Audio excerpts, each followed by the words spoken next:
وحشتونا جدا جدا جدا. عايزه بقى لايكات كتيره على الفيديو ده عشان ان شاء الله باذن الله يظهروا معاكم تاني، لان انتوا وحشتوهم جدا ونفسهم يطلعوا معاكم زي الاول. خلاص، وقولوا لنا برضو عايزين فيديوهات ايه، حابين ان احنا نجدد لكم في الفيديوهات وكده. خلاص ان شاء الله هنعمل معاكم روتين اول يوم مدرسه ان شاء باذن الله. الله. ولو عايزين وجبت لهم كل واحد كده ازازه. الازازه دي برضو ب35، في منها الاكبر ب45، بس هم حبوا ايه الازاز اللي هي الصغيره دي. ان شاء الله هجيب، هو بتاعت حمزه زي دي كده، بس انا لقيتها كبيره عليه، هجيب له واحده ان شاء الله اصغر من دي شويه.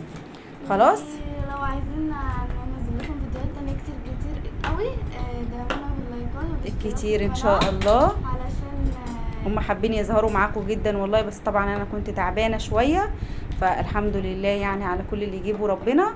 وان شاء الله هنعمل معاكم روتينات وفيديوهات حلوه. وبرضو قولوا لنا انتوا عايزين فيديوهات ايه، عشان بجد القناه واقعه جدا، ويعني مستنيه منكم ان انتوا تدعمونا كده على القناه عشان ترجع زي الاول اعلانات عليها، لان المطلوب من القناه ان هي يبقى ال4000 ساعه مشاهده. خلاص 4000 ساعة، وبعد كده القناة ترجع زي الأول تاني. فأتمنى إن شاء الله إن انتوا تدعمونا تعجبونا وتعملوا لايكات كتير ومع السلامة. يلا يا حمزة قول لهم باي. مع